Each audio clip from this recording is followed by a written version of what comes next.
இந்த மாதத்துக்கான வாக்குத்தத்தம், the promise for this month is nothing shall harm you. ஒன்றும் உங்களை சேதப்படுத்த மாட்டாது.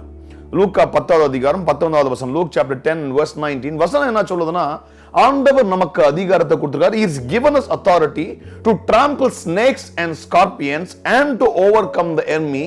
Nothing shall harm us. அதாவது எல்லாவற்றையும் மிதித்து எல்லாவற்றையும் தாண்டி எல்லா விதமான பலவான சத்துருவையும் நம்ம மேற்கொண்டு வருவோமா. ஆண்டவர் அந்த அதிகாரத்தை கொடுத்துக்காது. நம்மை ஒன்றும் சேதப்படுத்தாது. நல்ல ஒரு ஆமேன்னு சொல்லுங்க. நம்மை ஒன்றும் சேதப்படுத்தாது. ஏன்னா இன்னைக்கு பயங்கரமான ஒரு பயத்துல we are all caught up in fear. எனக்கு என்ன நடக்குமோ be it the COVID-19 வியாதியா இருக்கட்டும் இல்ல வேலையாக இருக்கட்டும், what will happen to me is the question. இந்த எல்லாருக்குமே இருக்கிற கேள்வி, எனக்கு என்ன நடக்கும், what is going to happen to me and what is going to happen to my family. இந்த ஆகஸ்ட் மாதத்துல 8வது மாதத்துல 8 நாளே நியூ பிகினிங். ஆண்டவர் நமக்கு கொடுக்கிற ஒரு வாக்குத்தத்தம் என்னன்னா, உங்களுக்கும் சரி உங்க குடும்பத்திற்கும் சரி ஒரு சேதமும் வராது, ஒரு இழப்பும் வராது. விசுவாசினா நல்லா என் கூட ஒரு ஆமென் சொல்லுங்க. No harm will come to you and your family. You will not be harmed, you will not be in want, you will not be attacked, but the Lord is protecting you. Hallelujah. நல்ல ஒரு ஆமென் சொல்லுங்க. So let's read this verse again. லூக்கா 10வது அதிகாரம் வசனம் 19. Luke chapter 10 and verse 19. I have given you authority to trample on snakes and scorpions and to overcome all the power of the enemy. Nothing shall harm you. இதோ சர்ப்பங்களையும் தேள்களையும் மிதிக்கவும் சத்ருவுடைய சகல வல்லமையும் மேற்கொள்ளவும் உங்களுக்கு அதிகாரம் கொடுக்கிறேன். ஒன்றும் உங்களை சேதப்படுத்த மாட்டாது. பாருங்க, இதுல 4 காரியங்கள் இருக்குங்க. See, nothing shall harm you is just 1/3 of the promise. அதாவது உங்களுக்கு ஒரு சேதமும் வராது ஒரு பாகம் தான். முன்ன 3 பாகம் இருக்குது இந்த வசனத்துல. 1, I have given you authority, உங்களுக்கு அதிகாரம் கொடுத்திருக்கேன். 2, சர்ப்பங்களையும் தேள்களையும் மிதித்து போட முடியாது, to trample scorpions and snakes. 3, to overcome the power of the enemy, சத்ருவின் வல்லமையை முறியடிக்கும்படியாக மேற்கொள்ள முடியாது. கடைசியா தான் ஆண்டவர் சொல்றார், ஒன்றும் உங்களை சேதப்படுத்தாது. அதாவது இந்த யுத்தத்துல இந்த பேட்டில்ல நீங்க எல்லாவற்றையும் மேற்கொண்டு வருவீங்க. இதை மேற்கொள்ளும் போது ஒரு சேதமும் உங்களுக்கு வராது. நல்லா விசுவாசின்னு ஒரு ஆமென் சொல்லுங்க. ஹல்லேலூயா. அதுவும் பாருங்களேன், நம்ம யோசிச்சாலே தேல பாம்பை மிதிக்க போனா நம்மளை கடிக்கும். சத்ருவானவன நேரா நம்ம பேட்டில் பண்ண போனா, if I'm going to face the devil in the battle, I'm going to have some wounds. இவ்வளவு பிரச்சனைகள் மத்தியில ஆண்டவர் சொல்ற, கவலைப்படாத, உனக்கு அதிகாரம் கொடுத்திருக்கேன். ஏன்னா இது எல்லாம் நீ வெற்றிகரமா செய்து முடிப்ப, ஒன்றும் உன்னை சேதப்படுத்தாது. ஆண்டவர் இன்றைக்கு அப்படிதான் உங்களை உற்சாகப்படுத்த. He wants to encourage us that nothing shall harm us. Amen. நல்லா ஒரு ஆமென் சொல்லுங்க. வீட்டுல பிள்ளைங்க எல்லாம் யாராவது பக்கத்துல தானே நல்லா கைப்பிடிச்சு, நமக்கு ஒரு சேதமும் வராது. ஆண்டவர் நமக்கு அதிகாரத்தை கொடுத்திருக்கார். Hallelujah. I read the story about a lion, eagle and a bull. Okay, ஒரு சிங்கம், ஒரு கழுகு, ஒரு காட்டெருமை. சரியா? First, the eagle boasted that it was most powerful. கழுகு சொல்லிச்சா, நான் தான் ரொம்ப powerful, because I have powerful eyes. எனக்கு ஷார்ப்பான கண்ணு, எங்க இருந்தா நான் நேரா கொண்டு வருவோம், வந்து அந்த இறைய தூக்கி கொண்டு வா. I'll just catch the prey and fly off swiftly. எவ்வளவு ஹைட் வேணுமா, I am the most powerful அப்படின்னு கழுகு சொல்லிச்சா. eagle said I am the most powerful. நீங்க நிறைய பேர் அந்த மாதிரி ஷார்ப்பு கண்ணாகுது, நான் தான் பவர்ஃபுல்னா. The lion said, no, I am the most powerful. சிங்கம் சொல்லிச்சு, நான் தான் ரொம்ப powerful, because I can run fast and I have strength, I have strong arms and I have strong teeth, I can eat anybody. நான் யாரை வேணா அப்படியே கடிச்சு தின்னுவேன். I am the most strong, I am the king, I am the most powerful அப்படின்னு king சொல்லிச்சான். Then came the bull. காட்டெருமை வந்துச்சு. அந்த bull said, I am so strong, look at how big I am. All right, look at my horns. With my horns I can just pierce anybody and throw them away. யாராவது குத்தி தூக்கி போட்டா, I am the most powerful. And these 3, there was an argument going on. So, no, they were trying to defend on their skills and how powerful they were. And they were talking, all were words. Suddenly a bear came out of the forest. திடீர்னு ஒரு கரடி வந்து 3 பேரையும் அடிச்சு போட்டு, it ate 3 of them. 3 பேரையும் அடிச்சு போட்டு, it killed all the 3. The bull, the lion and the eagle killed all 3 and ate them. இங்க பாருங்க என்ன கதை சொல்லுதுன்னா, it doesn't matter if you just speak saying that you are strong. You need to believe in your power. அதாவது சிங்கமும் சரி, அந்த காட்டெருமையும் சரி, கழுகும், நாங்க எல்லாம் பவர்ஃபுல் பேசினே இருக்குதுல மட்டும் பிரயோஜனம் இல்ல, நம்பணும், செயல்படணும்.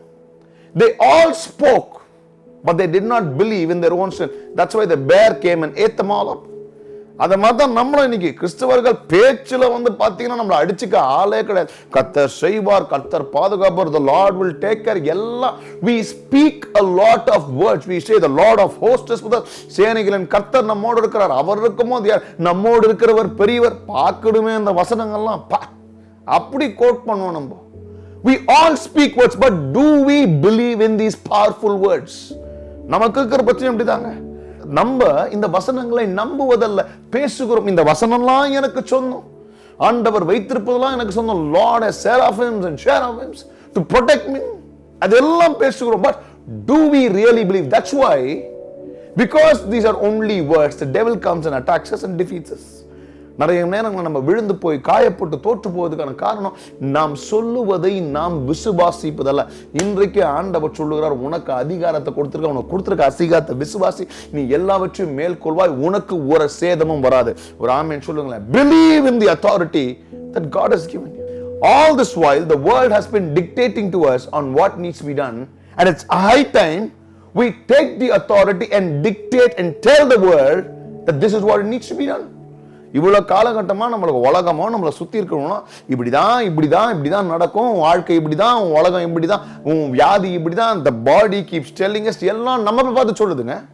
நீங்க ஆண்டவர் சொல்ற, உனக்கு அதிகாரத்தை கொடுத்துக்கிற, நீ பேசு, இனிமேல் நாம் சொல்லுவது இந்த உலகமும் இந்த சரீரமும் நம்ம வாழ்க்கையில் இருக்கிற காரியங்களும் அது கேட்க வேண்டும். விசுவாசினால ஒரு ஆமென் சொல்லுங்க பார்க்கலாம். The problem is our inability to believe. இன்னைக்கு பாருங்க, மாதம் வாக்குத்தத்தம் கொடுக்குறாங்க, நம்மளும் இந்த ப்ராமிஸ் சர்வீஸ்ல நடத்துறோம். But then, why is it not happening in our lives? ஒருத்தர் வாழ்க்கையில ஏன் நடக்குமான்னா, ஏன்னா அதை நம்ம விசுவாசிப்பதில்லை. அதிகாரம்னா என்னங்க? It's the power to give orders. It's the power and the authority to make decisions, to direct control. அதாவது அதிகாரம்னா கட்டளை இடுவது தான் அதிகாரமே. முடிவெடுப்பது அதிகாரம். இப்படிதான் செய்யணும்னு சொல்லுவது அதிகாரம்.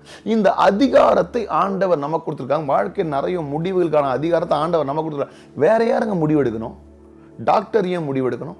இந்த உலகத்தார் ஏன் முடிவெடுக்கணும்? வேற பேங்க்காரன் ஏன் முடிவெடுக்கணும்? ஆண்டவர் சொல்ற, முடிவெடுக்கிற அதிகாரத்தை நான் உனக்கு கொடுத்திருக்கிறேன். If you read the book of Job, chapter 22 and verse 28, it says, thou shalt also decree a thing and it shall be established unto thee. நீ ஒரு காரியத்தை சொன்னா அவர் சொல்ல ஆகும், அது கட்டளையிட நிற்குங்க. Matthew 18:18 says, verily I say unto you, whoever shall bind on earth shall be bound in heaven, whoever shall loose on earth will be loosed in heaven. நீ கட்டுகிறது already அங்க கட்டப்பட்டிருக்குமா, நீ கட்டவிழுக்கிறது அங்க கட்டப்பட்டிருக்குமா. இந்த அதிகாரத்தை ஆண்டவர் கொடுத்திருக்கார். சொல்ல ஆகும், கட்டளையிட நிற்குங்க. அப்படிப்பட்ட வார்த்தைகள். when you go on the road and you see a traffic police, ஒரு போலீஸ்கார பாக்குறீங்க, அவர் என்ன பண்றாரு? நில்லுனா நிக்கணும். When he says stop, we have to stop. When he says go, we have to go. புரியுதுங்களா? Doesn't matter whether the policeman is thin, tall, short, strong, doesn't matter. As far as he is wearing the uniform, that's the God-given authority he has, and he says, come, we have to come, we have to stop, we have to go. அவன் கையை காட்டுறான police. அந்த அதிகாரம் அவருக்கு கொடுக்கப்பட்டது. யார் கொடுத்தா? அரசாங்கம் அந்த அதிகாரத்தை கொடுத்திருக்கு. Whenever we have an authority, the authority is not about the person, but it's about the one who's given the authority to us. போலீஸ்காரர் நில்லு வா போ அப்படின்னு ஆக்ஷன் பண்ணும்போது அவருக்கு இருக்கிற, அவருக்கு கொடுக்கப்பட்ட அந்த கவர்மெண்ட் பவர்ஃபுல். இன்றைக்கும் தேவ பிள்ளைகளை நமக்கும் அப்படிப்பட்ட அதிகாரத்தை ஆண்டவர் இன்றைக்கு கொடுத்திருக்கிறார். ஸோ இந்த மாதம் ஆகஸ்ட் மாதத்துக்குள்ள போகும்போது நம்ம அதிகாரத்தோடு அநேக காரியத்தை நம்ம கட்டளிடுவோங்க. நம்ம மற்றவங்க சொல்றதை கேட்டுக்கொண்டு என் வாழ்க்கை இப்படிதான் இருக்க போதில்லை. we will use this authority to trample snakes and scorpions and overcome the devil.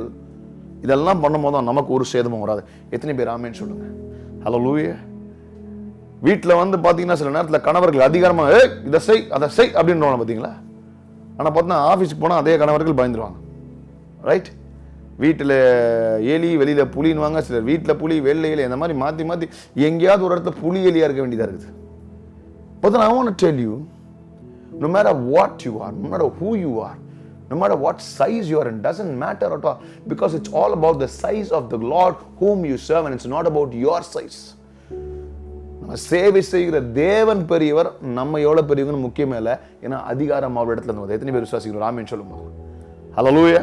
Second, to trample on snakes and scorpions. ஒன்னு அதிகாரம் இந்த வசனம். Secondly, this word talks about trampling on snakes and scorpions. அதாவது பாம்பையும் தேலையும் இது ரெண்டுமே பார்த்தீங்கன்னா விஷம். Okay, விஷம் எங்கே ஏறும்னா உடம்புல விஷம் ஏறுச்சுன்னா ஆறு காலி. It's about death, sickness. Snake and scorpions always denote death and sickness. அதான் பார்த்தீங்கன்னா இன் தோஸ் டேஸ், அந்த நாட்களில் ஏன் இந்த வசனம் அதிகமாக சொல்லப்படுறோம், இந்த பாலஸ்டைன்லாம் பார்த்தீங்கன்னா இன் தோஸ் டேஸ் ஸ்கார்பியன்ஸ் ஒரு காமன். அதாவது எல்லா இடத்துலையும் இந்த தேள், பாம்பு அதுவும் இருக்கும். அதுவும் முக்கியமாக பார்த்தீங்கன்னா இந்த தோஸ் டேஸ் எங்கெல்லாம் ஒரு சின்ன சின்ன கல்லுக்குதோ அந்த சின்ன சின்ன கல்லு கீழே பார்த்தீங்கன்னா ஒரு தேல் இருக்குமா. தெல் பி ஸ்கார்பியன்ஸ் எவ்ரிவேர். அதனால ஸ்பெசிஃபிக்காக ஸ்கார்பியன்றாங்க. நீங்கள் யோசிச்சிருக்கலாம், ஏன் அவர் வெட்டுக்கிளி யூஸ் பண்ணல, ஏன் அவர் எட்டுக்கால் பூச்சி யூஸ் பண்ணல, இதெல்லாம் நீங்கள் யோசிப்பீங்க. நிறைய அறிவாளிகள் இதை வந்து கேள்வி கேட்பாங்க. Pastor, I have a Bible question வாங்க, ஏன் பாஸ்டர் ஆண்டவர் தேல் பாம்பு மட்டும் சொன்னார், எட்டுக்கால் பூச்சியை ஏன் சொல்ல, கற்பாம்பூச்சி ஏன் சொல்லலாம் கேட்பாங்க. அந்த நாட்களில் ஆண்டவர் எருசலேம் பாலஸ்டைன்ல இருந்தாரு. பாலஸ்டைன்ல இருக்கும்போது there were lot of scorpions everywhere. எல்லா இடத்துலயும் தேள்கள் இருந்தது. ஒரு சின்ன கல் இருந்தா கூட அந்த கல்லுக்குள்ள ஒரு தேள் இருக்குமா. That's how it was. Alright, so இவங்க எல்லாம் போய் கேம்ப் பண்ற இடத்துல அந்த வீடுகளில் பார்த்தீங்கன்னா டென்ட் போடுவாங்க. டென்ட் கேம்ப் பண்ற இடத்துல பார்த்தீங்கன்னா அவங்க கேம்ப் பண்ணும்போது ஒரு சின்ன கல் இருந்தா கூட அந்த கல்லை நகர்த்தி வச்சு பார்ப்பாங்க. ஏன்னா ஒரு கல்லு பின்னாடியும் ஒரு தேள் உறிஞ்சு கொண்டு இருக்குமா. போட்டுச்சுன்னா அவ்வளவுதான். அதனால ஆண்டவர் சொல்றாரு, இவ்வளோ தேலும் பாம்பும் சுத்தி இருந்தாலும் நீ அங்க தேடி கொண்டு அலைந்து கொண்டு இதெல்லாம் மிஸ் பண்ணாலும் நீ அது மேல நடந்து போவ. டுடே அந்த பாலஸ்டைன்ல எப்படி தேலுங்க பதுங்கி இன்றைக்கு பார்த்தீங்கன்னா நம்ம வெளில போகும்போது கோவிட் எங்க இருக்கும், எந்த வைரஸ் இருக்கும், எந்த சிக்னஸ் இருக்கும் தெரியாது. இல்ல மனுஷ ரூபத்தில் கூட நிறைய தேளுகள் பதுங்கி இருக்கலாம். நம்மை சுத்தி ஏகப்பட்ட scorpions and snakes are surrounding us. We could be surrounded by them. But the Lord is saying, don't worry, you will trample all of them. Even if they want to infect you, even if they try to harm you, poison you, work against you, try to put you down, உன்னை கீழே தள்ளனா ஆண்டவர் சொல்றார், you will trample them. நல்ல விசுவாசிங்க ஒரு ஆமென் சொல்றார். So don't fear, don't be worried about the snakes and scorpions. இந்த பாம்பை குறித்தும் இந்த தேலை குறித்தும் பயந்துனே இருக்காதீங்க. அதெல்லாம் சிலர்லாம் பார்த்தீங்கன்னா நைட்டு தூங்கும் போது பார்த்தீங்கன்னா பாம்பு கனவு வரும், கனவுல பாம்பு வரும். அவ்வளோதான், பாம்பு வந்துச்சுன்னா அடுத்த நாள் அவங்க காலி. பாஸ்டர் எனக்கு தான், அவங்க காலியிலும் நான் காலி, எனக்கு தான் போகணும் பாஸ்டர், நைட்டு பாம்பு வந்துச்சு பாஸ்டர் அப்படின்னு. ஏன்னா snakes worry us. Snakes are representative of the devil. So we are so scared about snakes and coming. The Lord is saying, no matter how many snakes and scorpions you're going to encounter in your life, you will trample them, you will walk over them. You need not worry about them. They need to be worried about you. விசுவாசி நல்ல ஒரு ஆமென் சொல்லுங்க பார்க்கலாம். So if you're going to face some snakes and scorpions in your workplace or in your ministry or in your family, don't ever worry. The Lord is giving you the authority. So you need to believe in that authority. முதல்ல believe பண்ணணும். அதை பார்த்துட்டு ஐயோ ஓடி போய் sofa மேலே உட்காந்துக்கிறதுல பிரயோஜனமே கிடையாது. சரியா? அதுக்குன்னு ஆண்டவர் சொல்லிட்டாரு, பாஸ்டர் சொல்லிட்டாருன்னு போய் என்ன பண்ணலாம், எங்கெல்லாம் செடி கொடியெல்லாம் இருக்குது வா நேராக வெறும் காலில் போய் அதை போய் மெரிக்கலாம். அதுவும் நான் சொல்ல வரல. சரியா? சில புத்திசாலிகள் அதை கூட செய்ய வாய்ப்பு உண்டு. Third, and to overcome all the power of the enemy. மூணாவது எப்படி ஒரு அதிகாரம் கொடுக்குறோம்னா பாம்பு தேலை மிதிக்கிறதுக்குள்ள to overcome all the power of the enemy. Because the devil, the word of God says that our battle is not against flesh but all principalities and powers of darkness. அப்போ the devil comes all out to put us down, keep failing us. சாத்தான் வந்துனே இருப்பான். எந்த ரூபத்தில் வருவான், யாரை கொண்டு வருவான் அப்படின்ற. மூணாவது, எல்லா இடத்துல சத்ரு அட்டாக் பண்ணாலும் நீங்க ஆண்டவர் கொடுத்த அதிகாரத்துல ஆவியில நீங்க நின்று கொண்டிருந்தீங்கன்னா ஆண்டவர் சொல்றார், எந்த விதத்துல அவன் எப்படி வந்தாலும், ஒரு வழியில வந்தாலும் 7 வழியா ஓடும்படியான பலனை ஆண்டவர் உங்களுக்கு கொடுப்பார். ஆமென் சொல்லுங்க. So first verse, God has given us authority. Second, to trample all snakes and scorpions, பிரச்சனை கொண்டு வருவாங்க, வியாதி இதெல்லாம். Third, the Lord has given you authority to handle any situation that the devil is going to bring against you. Amen சொல்லுங்களே. So இந்த மாசம் if you are worried of what is going to happen in August because you are encountering a few situations, உங்க வாழ்க்கையில சில சூழ்நிலைகள் உங்களை துன்புறுத்தி கொண்டு பயமுறுத்தினா நீங்க பயந்து கொண்டு ஆண்டவர் சொல்ற அதை எல்லாம் நீ மேற்கொள்வாய். சூழ்நிலைகளை இந்த மாதம் நீ மேற்கொள்ளும்படியான அதிகாரத்தை இந்த மாதம் மட்டும் இல்ல வருகிற நாட்களில், even in the days to come. Are you excited? So it's not about the strength and the authority I own, but it's about the power which the Spirit of the Lord gives me. Amen. Hallelujah. பாருங்க, why Samson failed was, Samson நேரம் பார்த்தீங்கன்னா பலன் அவளுக்குள்ள வசனம் எப்போ சாம்சனை குறித்து வாசிக்கும் போதும் பரிசுத்த ஆவியானவர் அவன் மேல் வந்தா அவன் பலன் அடைந்து. Whenever the Spirit of the Lord came upon Samson, he had the power. But one day Samson lost God. He went by his strength. Yes, he lost everything. So இன்னைக்கு உங்களுக்கு நம்ம ஒல்லியா இருக்கலாம், எப்படி வேணா இருக்கலாம், ஒல்லியா இருக்கலாம், குண்டா இருக்கலாம், ஹைட்டா இருக்கலாம், குள்ளமா இருக்கலாம், நம்ம கூட ஆட்கள் இருக்கலாம், இல்லாம போகலாம். ஆனா நம்மோடு ஆண்டவர் இருக்கிறார். அவர் அதிகாரத்தில் நான் சகலத்தையும் மேற்கொள்ள. ஒரு ஆமென் சொல்லுங்க. Hallelujah. And the fourth it says, nothing will harm you. Especially in the COVID-19 situation. When everything is increasing around us and people are dying, நிறைய பேர் இறந்து கொண்டு ஆண்டவர் சொல்றார், இது எல்லாம் நீ தாண்டி வருவாய். And nothing shall harm you. உங்களை ஒன்றும் சேதப்படுத்தாது. Your family and you and your children will not be harmed by the Lord. Now, two things. I just want to touch upon two stories. Okay? Be it the storm, be it the fire, nothing shall harm you. Hallelujah. திருப்பி என்ன சொல்லுங்களேன். Be it the storm, be it the fire, nothing shall harm you. புயலானாலும் நெருப்பானாலும் நம்மை ஒன்றும் சேதப்படாது. The first story, just shortly. When Jesus got in the boat with his disciples, the one promise he gave was, let us cross over to the other side. Mark chapter 4, verse 35. Okay? ஆண்டவர் படகுல ஏறும்போது 4:35 மார்க்ல சொன்னார், நம்ம அக்கறைக்கு போவோம் அப்படின்னு சொல்லிட்டாரு. இது ஒரு வார்த்தை, இந்த ஒரு வார்த்தையை சொல்லிட்டு அவர் கூட தான் ஏறாரு. சரியா? கூட ஏறிட்டு he was fast asleep in the boat. அவர் கூட இருக்கிறார். அந்த பக்கம் போவன்ட்டாரு, அதிகாரம் கொடுத்துட்டாரு, அதிகாரி நம்மோடு இருக்கிறார். இப்ப புயல் அடிக்குது. Right? When the storm was blowing fearlessly, they forgot the promise, they forgot the promiser who was there. நம்ம பிரச்சனை அதுதாங்க. நமக்கு எப்போ எல்லாம் ஞாபகம் இருக்குன்னா, when everything is calm, we remember everything. But you know what? We forget when the storm comes in, we forget the promise and we forget the promise giver as well. கூடையே படுத்து கொண்டிருக்கிறார். But they forgot. அக்கறை போவோம்னு சொல்லிட்டாரு. போவோன்னு சொன்னவர் நான் அனுப்பிச்சிட்டு போயிடல, கூடையே படுத்துட்டு இருக்காரு. அவர் தூங்கிட்டு இருக்காரு. ஏன்? அவருக்கு காத்து புயல் அடிக்கிறது தெரியாதா?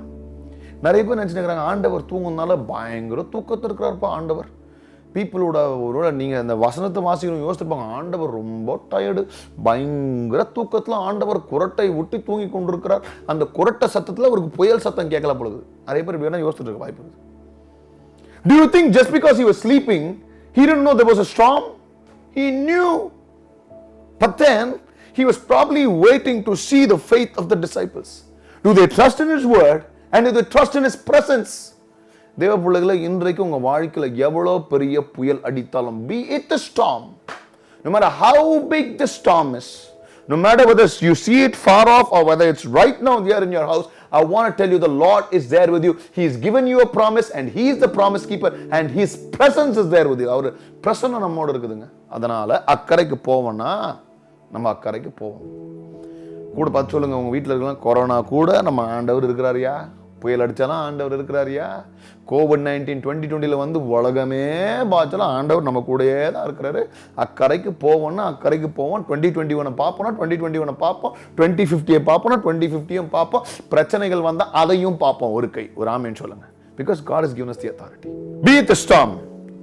Second, be it the fire. ரெண்டுமே காலி பண்ற விஷயம். அதனால தான் ஸ்டார்ம் ஃபயர்னு நான் எடுத்தேன். ஏன்னா ஸ்கார்பியன் ஸ்னேக் எல்லாம் பார்த்தாச்சு. Be it the fire. And you know the similarity between these two things, the storm and the fire. ஏன் இந்த ரெண்டு கதை எடுத்தனா, the Lord is ever present in the storm and in the fire. After Shadrach, Meshach, Abednego, they were thrown in the fire. Shadrach, Meshach, Abednego, they were thrown in the fiery furnace. தூக்கி நெருப்புல அந்த அக்கினி சூளையில போட்டாச்சு. வசனம் சொல்லுது, they said, Daniel chapter 3 verse 17, our God whom we serve is able to deliver us from the burning fiery furnace and he will deliver us from your hand, O king. நான் சொல்றான், சுட்டெரிக்க அக்கினில இருந்தும் உங்களுடைய கைக்கு ஆண்டவர் எங்களை விடுதலைப்படுத்துவார். And the king says in chapter 3:25, look, I see 4 men loose walking in the midst of fire and they are not hurt, and the fourth form is like the son of God. 4 பேரை பார்க்கறையா? 3 பேர் தான் உள்ள போட்ட 4 பேரை பார்க்கிறோம். அங்க பார்த்தா 4வது நான் தேவகுமாரனை போல இருக்கிறேன், மனுஷகுமாரன். 4 பேரும் அவங்க ஃபுல்லா பாட்டு பாடுன்னு ஜாலியா வாக் பண்ணுகிறாங்க. கார்டன்ல வாக்கிங் போன மாதிரி, செம்மொழி பூங்கால வாக்கிங் போன மாதிரி அவங்க வந்து ஃபயரி ஃபர்னஸ்ல வாக்கிங் பண்ணிட்டு இருக்காங்க. They are walking in the fire and the Lord was there. That's the key. So I want to encourage you, dear children of God, இந்த மாதம் நீ நெருப்புக்குள்ள போனாலும் சரி, நீ புயலுக்குள்ள போனாலும் சரி, ஆண்டவர் வாக்குத்தத்தமாகுது, வாக்குத்தத்தம் பண்ணுவரும் நம்ம கூடிய இருக்கிறார். எத்தனை பேர் ஒரு ஆமேன்னு சொல்றீங்க? நல்லா ஒரு ஆமேன்னு சொல்லுங்க. See, God has given us the authority. இந்த மாதம் அந்த அத்தாரிட்டியை நம்ம பயன்படுத்த போறோம். We need to use that authority. அந்த அத்தாரிட்டியை பயன்படுத்துங்க. எல்லாத்துலயுமே just use that authority, talk about that authority. பேசுங்க அந்த அத்தாரிட்டியை, அந்த அதிகாரத்தை பேசுங்க. நிறைய நேரத்தில் நம்ம என்னவோ கொத்தடிக்க மாதிரி yes sir yes sir yes sir பயந்து உலகம் என்ன வேணா சொல்றோம் கேட்கணும். No no no no. The Lord is saying, I have given you authority over snakes, scorpion and the devil to overcome. Nothing shall harm you. உங்களை ஒன்றும் சேதப்படுத்தாது. Hallelujah. அல்ல ஒரு ஆமென் சொல்லுங்களேன். I read this story about a grandson and a grandfather. ஒரு பேரன் தாத்தா குறித்த கதையை நான் வாசித்தேன். The grandson went to the grandfather and said, Father, grandfather, I want to be the most successful person when I grow up. நான் வளரும் போது ரொம்ப சக்சஸ்ஃபுல்லா நான் இருக்கணும். நான் என்ன பண்ணணும் சொல்லுங்க. So the grandfather took him to the garden and he took 2 plant saplings. ரெண்டு செடி எடுத்தார், ரெண்டு செடி கன்றுகளை எடுத்தாராம். And he took it along with his grandson. He said, grandson, who's about 5 years, 7 years, he said, I'm going to plant one in the garden outdoor and I'm going to put one in a pot and keep it inside. All right, indoor. And then he asked a question. The grandson was about to leave the house. And they asked a question. Who do you think, which plant do you think will be more successful? எந்த செடி ரொம்ப சக்சஸ்ஃபுல்லா பெருசா வளரும்? He said, the plant which is inside in the pot, because it's protected, it's inside the house, no harm will come, nobody will walk over it. So that will be more successful. அது இன்னும் நல்லா வீட்டுக்குள்ள இருக்கிற செடி நல்லா வளரும்.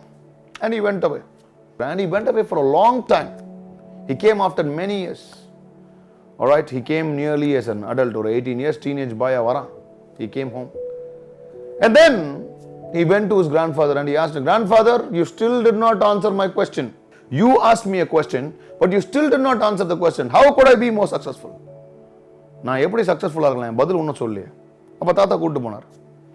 வீட்டில் இருக்கிற செடியை பார்த்தியா? அந்த செடி பார்த்தீங்கன்னா அப்படியே இந்த பாட்டில் வளர்ந்து ஒரு செடி மாதிரி இவ்வளோ ஹைட்டில் இருக்குது. வெளியில் தோட்டத்துக்கு கூட்டு போனார். He took the grandson, showed the pot. It was a small plant. But then he took him into a garden and they were standing under a tree. ஒரு மரத்துக்கு கீழே நின்னுந்தாங்க. And the grandson was searching for the plant. செடி எங்கன்னு கேட்டான். And the grandfather said, this is where you are standing. You are standing under the tree which you planted. நீ நட்ட மரத்துக்கு கீழே தான் நீ நின்று கொண்டிருக்கிற. He said, how come is this possible? He said, the sapling which was planted in the garden outdoor, வெளியில நாட்டப்பட்ட செடி எல்லாவித பிரச்சனைக்கும், காத்துக்கும், மழைக்கும், எல்லா பூச்சிகளுக்கும் it was exposed to all kinds of dangers, storms, rains, flood, and even all kinds of insects. And it grew strong because it was not in a comfort zone. It had more place to go underneath and more place to go above. Nothing was restricting it. அது எதுவும் தடுக்கவே இல்லை. அது எல்லா போராட்டத்துக்கு மத்தியிலும் காத்து மழை இல்லை, எல்லாம் நின்று மேலையும் கீழே வளர்ந்து. But this plant which was safely inside the house, வீட்டுக்குள்ள இருந்த மரம் அப்படியே பாதுகாப்பா எதுக்கும் எக்ஸ்போஸ் ஆகாம இருந்தது, இவ்வளவுதான் வளர்ந்தது. Dear friends, today I want to tell you, the more you are exposed to challenges, the more you are exposed to problems, the more you fight against pain in your life, you will go stronger, you will go higher. எவ்வளோ பிரச்சனைகளையும் சேலஞ்சஸையும் நீங்க வாழ்க்கையில சந்திக்கிறீங்களோ அவ்வளோக்கு நீங்க மேலையும் உயர்வீங்க, கீழையும் அதிகரிப்பீங்க. உங்க வளர்ச்சி எல்லா பக்கமும் இருக்கும்படியாக ஆண்டவர் உங்களுக்கு ஜெயத்தை கொடுப்பார். எப்போ பிரச்சனைகளை சந்திக்கும் போது, அந்த பிரச்சனைகளை சந்திக்கும்படியான அதிகாரத்தை ஆண்டவர் கொடுத்திருக்கார்.